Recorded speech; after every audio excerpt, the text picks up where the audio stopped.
of the greatest men of the 20th century finally gets some mainstream recognition, or at least that's the plan. You're watching Beyond the Trailer's review of The Imitation Game. Alan, you do not have to do this alone. What are you doing? What's going on? The Navy thinks that one of us is a Soviet spy. You've got more secrets than the best of them. What if I don't fancy her in that way? Can't tell anyone, Alan. It's illegal.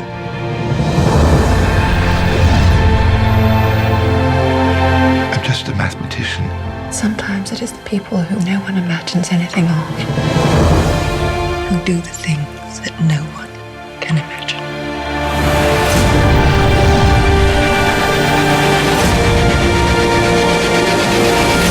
Right now, you're watching this video on your computer, be it a desktop, laptop, or your phone, which is actually now a computer.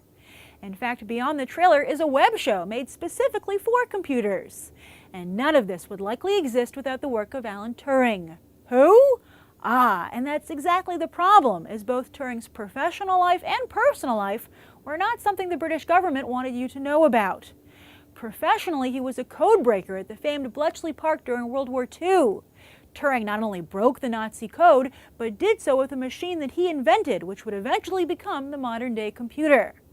Personally, Turing was gay at a time when homosexuality was considered a criminal offense in the UK.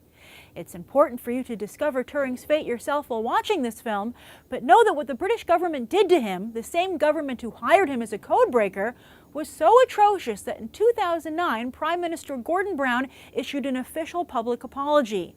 And then in 2013, the Queen granted him a posthumous pardon. And who better to portray Alan Turing than a man who has quickly become a British icon himself, Benedict Cumberbatch? But guess what? Leonardo DiCaprio was originally set to play Turing for Warner Brothers, yet decided to pass on this script. How many close calls with Oscar does this guy have to have?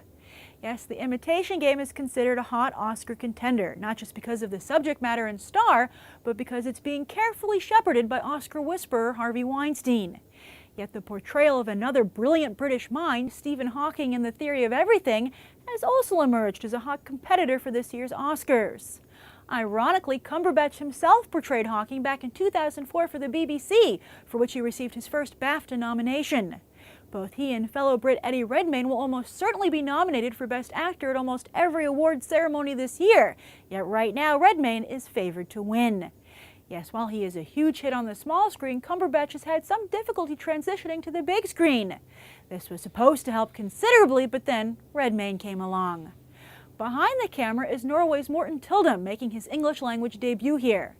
Tyldum got on Weinstein's radar by directing the most successful native film of all time in Norway, corporate thriller Headhunters. This is also the very first feature-length screenplay by Graham Moore, which topped Hollywood's famed Blacklist in 2011. So, will Alan Turing and Benedict Cumberbatch finally get the widespread recognition they deserve? Or will they continue to only be niche figures in both science and entertainment? So, now having actually seen The Imitation Game, I can actually totally understand why Leonardo DiCaprio ultimately passed on this and why it's having a very hard time getting any traction with award season. My biggest problem above and beyond with The Imitation Game is that it doesn't give you any emotional connection to Alan Turing. You could go right now and read his Wikipedia page and you would feel the same way about him as if you watched this movie. It doesn't do anything to flesh out his character.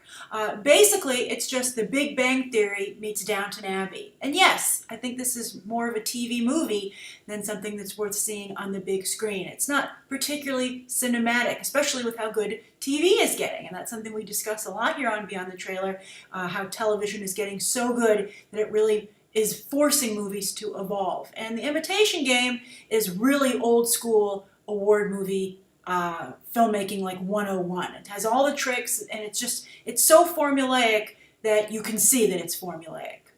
Now obviously a big part of this movie is Alan Turing's homosexuality.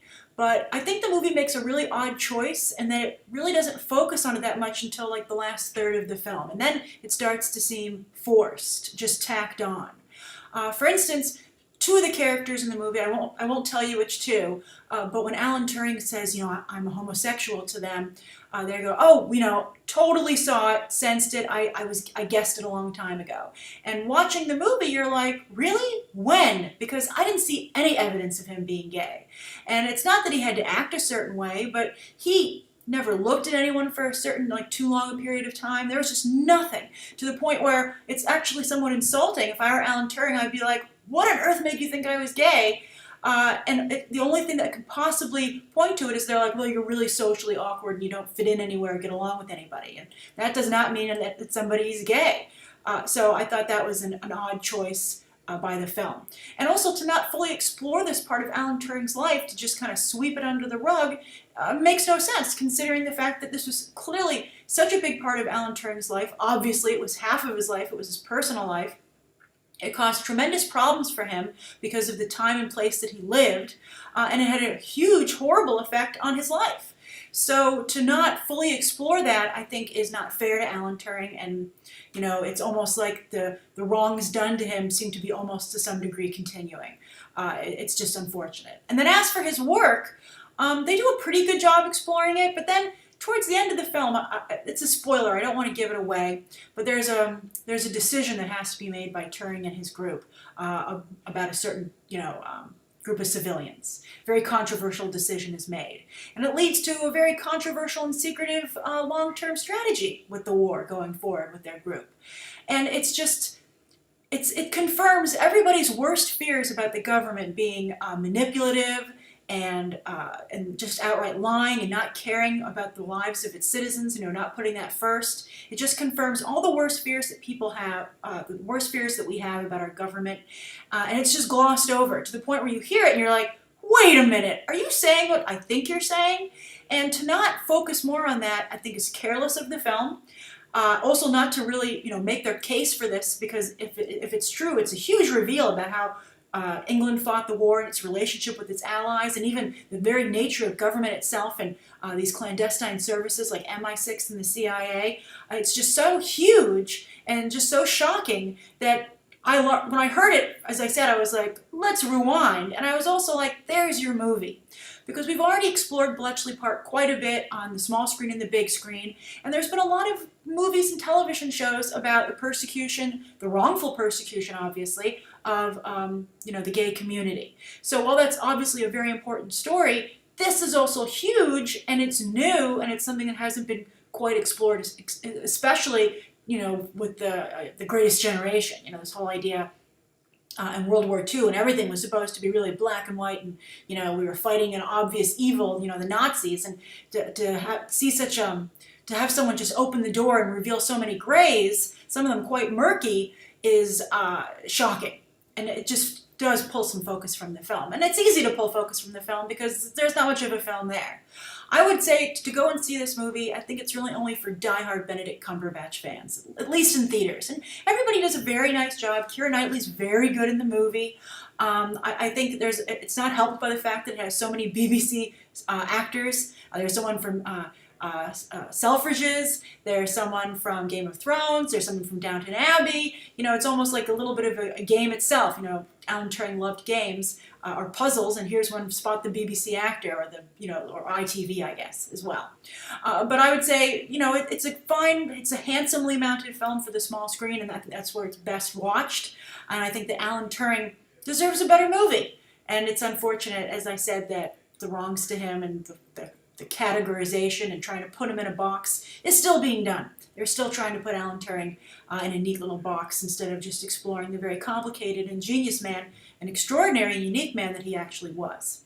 So that's my review of The Imitation Game. If you've seen it, please leave your thoughts down below. I know it's a very popular film in the UK, so I'm curious to what you guys think of it, and if you like it or you don't like it, and if you do, what you think I'm not getting about it.